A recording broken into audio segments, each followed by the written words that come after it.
सादा और सहल करने का मिजाज पैदा करे। और ये कोई गरीब शख्स करेगा तो बरादरी की रस्म नहीं टूटेगी। लोग बातें करते हैं गरीब करे तो लोग कहते हैं ये कर ही नहीं सकता था। असल ये रस्म टूटती जब कोई अमीर शख्स करेगा, वो रोल मॉडल बनेगा लोगों के लिए। लोग कहेंगे वो तो इतना अमीर था यार, वो भी तो खिला सकता था ना, अगर उसने नहीं किया तो फिर हम क्यों करें। गरीब करेगा तो लोग तबसरा करेंगे, लोग तमाशा उड़ाएंगे, गरीब रस्म नहीं तोड़ सकता। लेकिन हमें इसके ऊपर गौर करना है, इसका कोई भी हाल निकाला जा सकता। मैं अपने गांव में ये बात की तो जब शुरू में की तो मुखालफत भी हुई, बहुत सारे लोगों ने तबसरा भी किया, लेकिन अपने भी खफा मुझसे हैं, बेगाने भी नाखुश कि मैं जहरे हलाल को कभी कह न सका कंद। बात वही कहता हूँ समझता हूँ जिसे हक, ने अबला मस्जिद ने तहजीब का फर्जंद। लोगों ने तबसरे किए, लोगों का इसका अकीदा ठीक नहीं है, शहर से पढ़ के है, लेकिन कोई बात नहीं। लेकिन जब मैंने बात शुरू की तो अब अल्हम्दुलिल्लाह मेरे गांव में ये उसूल है कि जिस घर में मर्द होगा उस घर में बरादरी का, गांव का कोई शख्स खाना नहीं खाएगा।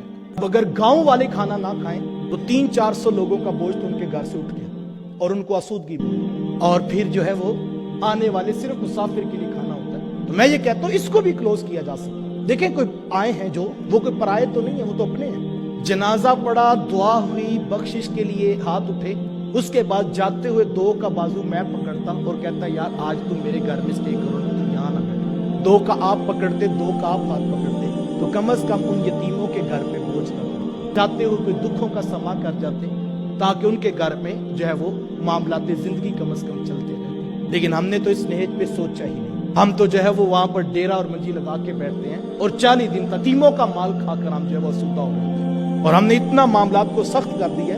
ये मैं फैसलाबाद में जुमा पढ़ाता था, तो मैं जुमा पढ़ा कर निकलने लगा, मेरे पास आया तो वो कहने लगा कि मैंने एक मसला पूछना है। मैंने कहा पूछिए।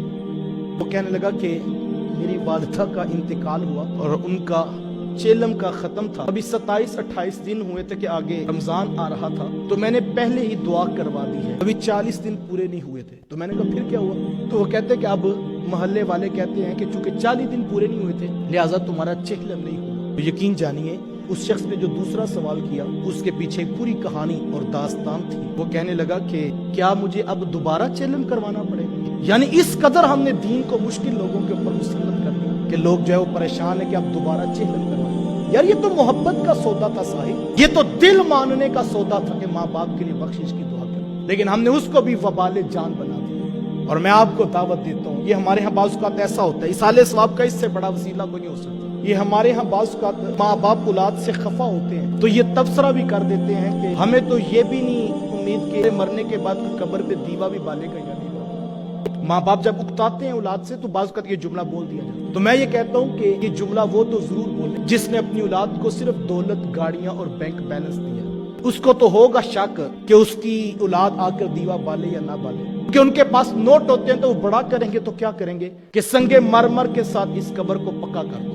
वो कब्र के ऊपर दीवा रोजाना बाल भी ले तो कोई फायदा नहीं। लेकिन वो शख्स मुतमईन रहे जिसने अपनी औलाद को 5 वक्त का नमाजी बनाया। कब्र के ऊपर दीवा भले ना भले, जब माँ का पुत्र नमाज पढ़ेगा कब्र के अंदर रोशनी का चिराग जलेगा। इंशाअल्लाह अज़ीज़ अपनी औलाद को इस नहेज पर लाओ। 5 नमाजें और 48 रकतें। जब 2 रकतें पूरी होंगी पुत्र बैठकर जब सलाम फेरने लगेगा, रब की नमाज बाद में मुकम्मल होगी, पहले कहेगा रब्बा नगफिरली वाली वाली दैया, मालिक मुझे भी बख्श दे और मेरे माँ बाप को भी बख्श। तो कब्र के ऊपर दीवे की जरूरत नहीं साहिब, कब्र के अंदर रोशनी और चिराग की जरूरत है। तो मैं आपको दावत देता हूँ, ये सबसे बड़ा इसाले सवाब का तरीका, अपनी औलादों को 5 वक्त का नमाजी बनाओ। और मुबारक हो उन माँ बाप को जिनकी औलादें 5 वक्त की नमाजी हैं। कल को उनके पीछे रोजाना 5-5 मरतबा दुआओं का सिलसिला जारी रहेगा।